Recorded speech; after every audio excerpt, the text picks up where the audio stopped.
kay gabay na magigla to gabagobad si Engineer Charlie Paridas sa tuwang head sa MTR Rebo sa Lupizay na labot sa kining doon na maguntoy nagipatuman nila ang evacuation no, sa duha ba to ka mga barangay din sa Lupizay na din gabay na Engineer may adlaw mo. Maayong adlaw dia sir. So gahapon among ipagayon ang preemptive evacuation. Actually wala pa gito'y kusog nga ulan pag preemptive namo. Ang amo lang is precautionary measure kay tungod sa katong mga families nga naa sa interior is lisod na sila kwaon o during night time ngit-ngit na dayon ug tasa pud ang tubig. So ang among gibuhat is hayag pa amo na silang gi-evacuate at least imbako og may tabo nga motaas ang tubig. So dili na sila di na maglisod ang among mga rescuers nga mo kuha nila mo evacuate. So pila ka pamilya ang ni pahiday sa pre-evacuation? Kuan ka family total of 14 families o 14 individuals. Duha to siya ka evacuation center ang Western Poblacion o ang sa Hasaan. Duha ka barangay. Yes sir, yes So sir. wala siya napita sir, from gina siya sa pagbaha din napita nga area? Yes sir, kuan na sila mura na siya na kadang asa mo kurbada ang suba. So ang tendency o kusog ang ulan, taas ang tubig. So musulod dito na sila kay kuan man siya mura na siya og kanang fish pond nga ilang area. So kuan gid siya flood prone area gid siya, high risk gid siya. So katulad pod mga selected families nga amo silang gi-preemptive. So the rest nga katong mga naalang direpit sa gawas. So wala na mo sila gi-appeal kay if in case o mo escalate ang situation, so naman may mga pick up points nga asa na mo sila pwedeng pick upon during forced evacuation na. How about sa kining uban nga mga barangay nga doon pa ba na mga prone na area nga prone sa pagbaha no? Basta yung natin doon ay pag-ulan masinati o doon ay kautang panahon diri sa Lupizay.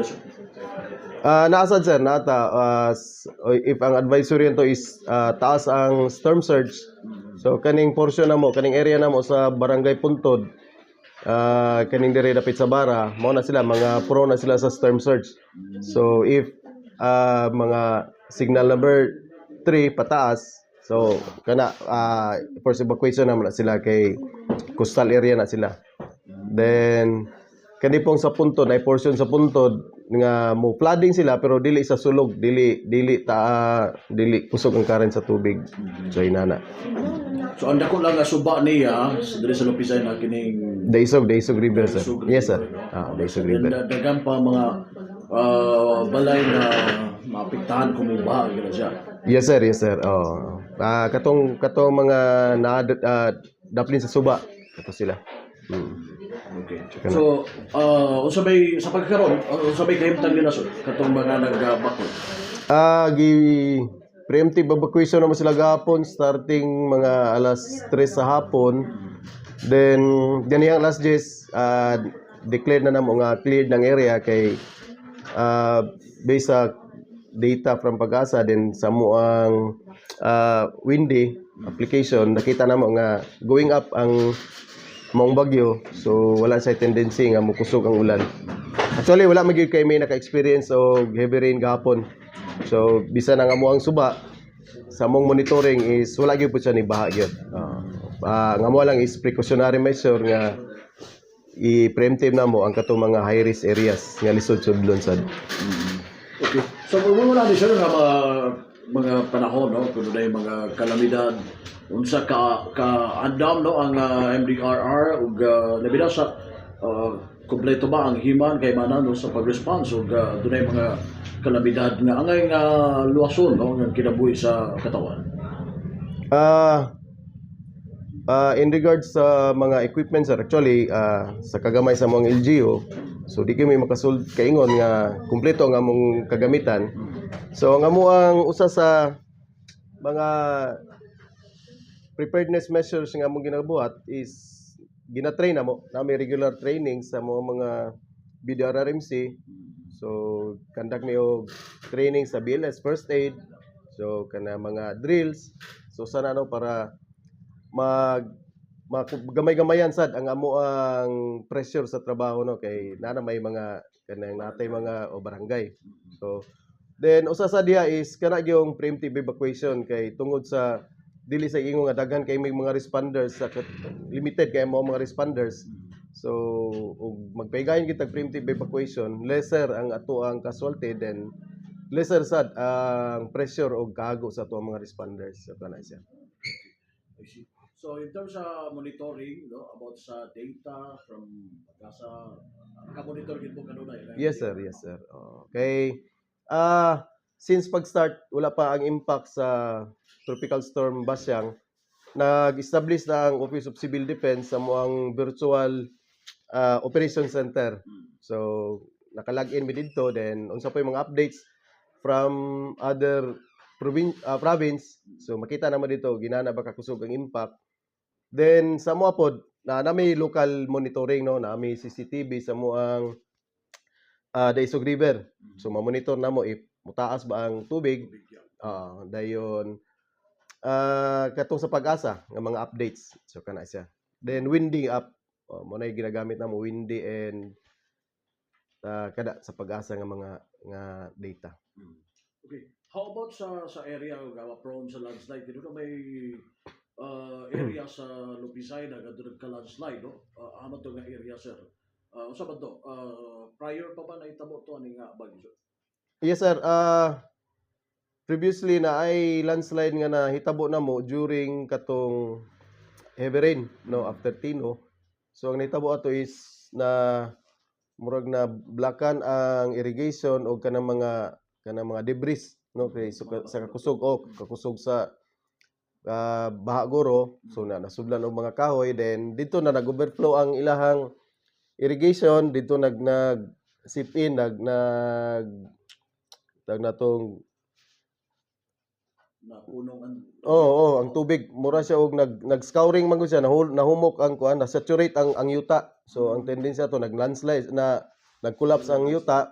So naay portion sa two lane nga karsada. So sa one lane is mura og 1/4 na ang nakuha. So bali na scouring dito sila lalom. So ang gibugiwata mo ato is among gi-coordinate ang barangay then gibutangan namo og katong mga early warning signages no nga dili na siya pwede magian og katong mga heavy equipments, katong mga dagko nga sakyanan. So light vehicle, motorcycles, so pwede ra. Dayon amoy coordinate sa kuan sa PDRR then pasalamat po mi sa PDRR sa headed by Sir Tumanda no na napaabot dito ni Gob. Then recently sa muang during sa mong meeting gi-explain ni Sir Tumanda nga napaabot na ni Gob dayon positively naday budget nga ihatag ang province para sa repair sa maong landslide. pero as of this type nga area ganan passable ba? Yes sir, pwede ra siya. Katura mga light vehicle, pwede ra mga kanang motorcycles, oo. So pero mga sakyanan Sakyanan, mga pick-up, pwede ra siya kay katong ang i-close na mo is katong isa ka lane. So ang pikas nga lane is open siya pero mo na gilimit lang namo ang katong gaan-gaan lang gyud pwede mo agi kay basin og dili kadaog ang kanang concrete road. pero dili sa risk sir kay umok naman ka ang yuta. Gitan-aw sa katong mga engineers na to from PEO. So diri siya nga portion sa katong remaining wala pa mag-landslide. So murag stable pa man. Ang kato lang diri nga portion katong sa pabor sa slope. Moto siya ang dili Moto- pa ano. Oh, yes sir, Pero yes sir. na naka-signage dito nga Yes sir, gibutangan na nato sir. Dili siya pwede mapaagyan. Gibutangan na mo. Natoy na may yellow kuan dito katong tape na may gibutangan dito nga signage. Early warnings. Masabot makaagi sila padulong orketa. Yes sir, pwede kay kana siya nga dalan is kuan man na siya. Sulod ka diri sa Barangay Sibula, mugawas ka og Makalibre Baho. So pwede na siya dalan paringon orketa. Going to Mountain Road na siya. So, wala na siya other lands dito ngayon. Karon wala na sir. Oo. Pero kana sa actually kanang dala na pod mo na ang katong mga og naay mga heavy equipment giditor na mo dito sa Pikas sa kuan na sila. So di siya pa Oo. ito mga Kuan na ni siya nga dalan kaning istante to Dampalan ang naglandslide. So ang alternative route nato is dito Sibula to Dampalan. So nasa agianan na gyapon. So nasa alternative Yes sir, road yes na sir. makaka. Sa Oo. Pikas. Okay, pero libot na kayo. Possible. Medyo layo-layo sa gamay pero mura mo siya uban, murag pa-curve ang iyahang dalan. Pero kaning sa istante to Dampalan mo na siya murag straight lang gid ang iyahang kuan, ang iyahang ruta o. So karon ay bagay sa kanang mountain road nga area no. Karon ay dunay mga landslide diha pita na prone and sa side ninyo sa Lupisay na tigino nimo. Karon ay mga landslide.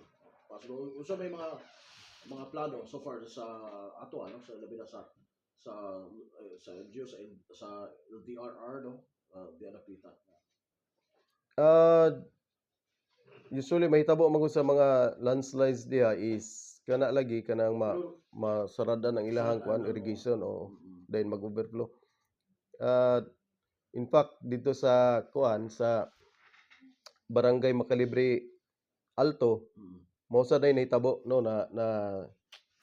na puno og debris ang ilahang irrigation then ang nagkuan siya nag-overflow so dito nag-sip in sa kuan sa yuta ang tubig so nag-saturate ang yuta.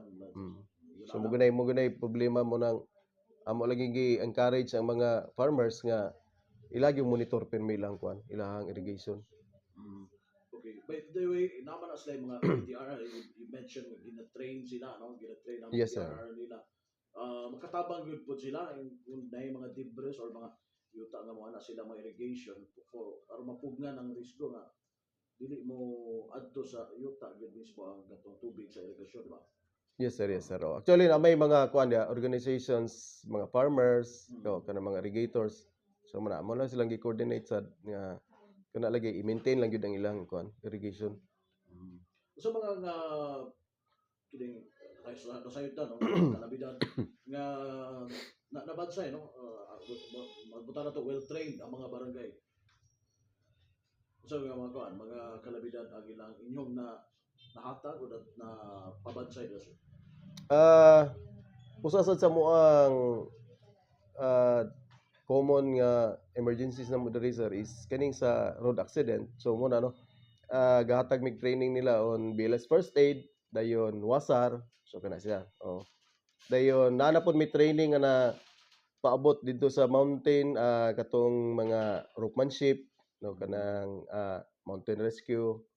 So most commonly is kana yung ato ang BLS first aid. So mo gina siya may common na mo nga mga training nga ginahatag. And sa fire, including sa fire na sunog. Kaya bro, labi na ito mga nagyo nga mga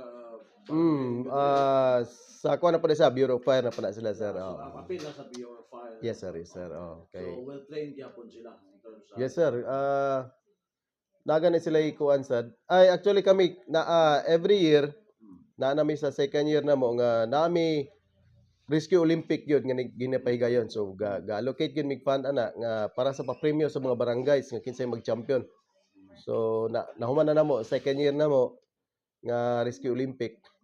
Then in fact napon may Rescue Olympic sa mga schools. So napahigayon na sa namo na.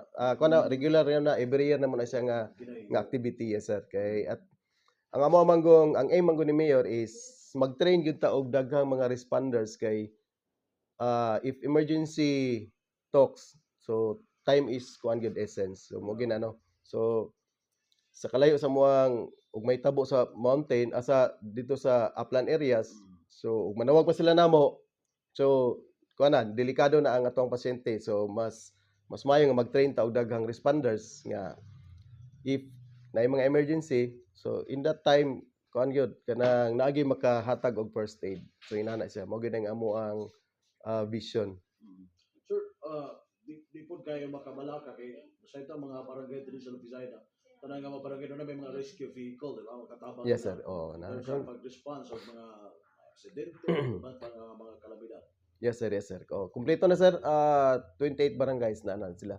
Kompleto na yun ang rescue vehicle. Yes sir, oh, kumpleto na. Kanilang rescue vehicle na sa mga gamit po, no, in terms of like mga insidente, traffic incident, kung sa buhaton, kanang mga paging ma-rescue nila. Naba na ila mga Yes sir.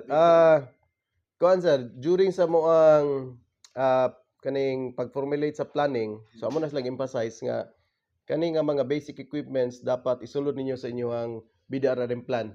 So before ko mag sign sa ilahang plan, ang ako ang operation si Sir Ruby Bation, mag-conduct na sila og kanang ocular inspection sa BDRRM Operation Center. So tanaw nila dito og katong mga kanang equipments nga amo ang suggested equipments og na-comply ba nila. So once ma-comply nila, so mo to nga nanay go signal nga pwede na kumpirmahan ang ilang kanang BDRRM. So di nila pwede ma-utilize ang ilang BDRRM fund o dili may mo pirma diri sa LDRIM office. ayun, dili na ma-comply to ilang mga Yes sir. required. Required ka ng mga equipments. So usa sa pinaka required nga namo is ang kanang radio kay kami diri sa Lupisay na centralized ang among communication. So nami repeater nga radio repeater na sa ilihan. So covered namo ang di lang namo ma-covered is ang naay portion sa Barangay Burgos pero nasa sila area nga pwede sila makatawag sa mua. So sa 28 barangays ang Burgos mo ay naay difficulty namo sa signal pero pwede sila musaka kanang naibunton nga pwede sila makasaka dito nga makatawag sila sa mua. So centralize ang among communication diri og sa bahin sa fire og naay mga kanang peace and order nga problema. So ang mga barangay diri sila manawag sa mua. So kami na pod ang mo disseminate dito sa kaning agency like PNP and Bureau of Fire. Yan na sir. I see. So kining in terms of communication walay problema, no, kay na Yes, sir. radio ninyo og diha na mga kahimanan ninyo labi sa barangay ang mga BDRR na comply naman po ang tanan, no? Yes sir. Hapsay ang pagpayagay in terms of pag-response o dunay kalamidad. Yes sir, yes sir. Okay. So salamat kay Labot Tiara sir, and siguro sir imong ipaabot na lamang imong mensahe na lamang labi na no, sa tanan og labi na sa mga matag barangay dito sa lungsod sa Lupisay na ito sa pagandam no panahon sa kalamidad sir. Okay, so amo ang panawagan sa mga ato ang BDRMC, especially sa ato ang mga constituents diri sa lungsod sa Lupisay na nga if ang LGU if moingon si mayor nga implement og preemptive evacuation, cooperate gid ta. So far wala may problema kay ang amo ang mga constituents sir, especially katong sa mga kaning high risk areas, cooperative ra sad kay sila. So wala gyud may nagka-problema ana. Pero experience man gud namo na kay previously nahitabo gyud nga gilangoy gyud na sila sa mo mga rescuer, no, gidadaan na mo og speedboat dito kay kada lagi nga dili pon mo kuyog. So after ato karon og nami mga advisories nga mo implement may preemptive evacuation, so okay naman sila. Tuman na sila. Tuman na sila, yes sir. Okay. So murag dunay pag apod-apod nga sa to food nila sir nga So katong mga kuan, katong mga evacuees na to, katong mga IDPs na to, no. IDPs na to. Nag-inform to si mayor na mo, yang gipaybalo ang DSWD nga tagaan po sila og katong mga kuan, katong mura og food packs. Actually ang DSWD dito nato is natay mga standby food packs na asa mo ang warehouse sa Barangay Puntod naman may evacuation center dito. Then asan may nga warehouse dito, gihimo siya og kanang mura og storage room sa region nga if in case og naay mga dagkong kalamidad simba ko may tabo diri sa amo ang area diri sa District 1. So anytime makuha to siya. So mo to nagsabit naman mi og kanang situational report. So nakabutan dito sa moang report nga naay evacuees. So mo to giingon ni mayor nga may extend na punta og kanang food assistance sa kato mga na-evacuate na to. Sir, pili tumad previously na-interview na mo, mention siya nga si Lupisay hatod og tabang mo to sa iligan, no, sa Triana. So dali dayon naka-create no si Lupisay na to tabang labi na sa mga napiktahan natong bagyong Basya. Yes sir. Oh, tinuod na siya sir. Ganiha, nanawag si Mayor nako. So, yang gi pangutana sa ko if kanang nabay budget no, nabay budget nga pwede na to ma-extend as kaning relief operation for iligan kay based dito sa muang sa virtual operation center na mo no, usa sad sa problema la dito is naa sila yung mga evacuees dito nga kanang wala pa kayo nakakaon. So kulang gina. Number one nilang kinahanglan dito is kanang pagkaon o bugas, tubig no. So kato mga clothing ko ro dili kay sa necessary kay kanang pwede ra to sa malaban. So number one good is tubig and kanang bugas. So nindot kay ang initiative ni Mayor, nasa siya gi-post sa Facebook nga kinsa to mga katong gusto mo tabang no mag-extend og kanang assistance. So pwede hatod. So in fact, every offices na anay nagatag no na naman to'y sa muang group chat no na sa office sa budget, sa office sa agriculture ug uban pang opisina sa DSWD na sila yung mga ga-initiate sila og kanang nanghatag og mga tubig dayon tuwa na sa office ni Mayor.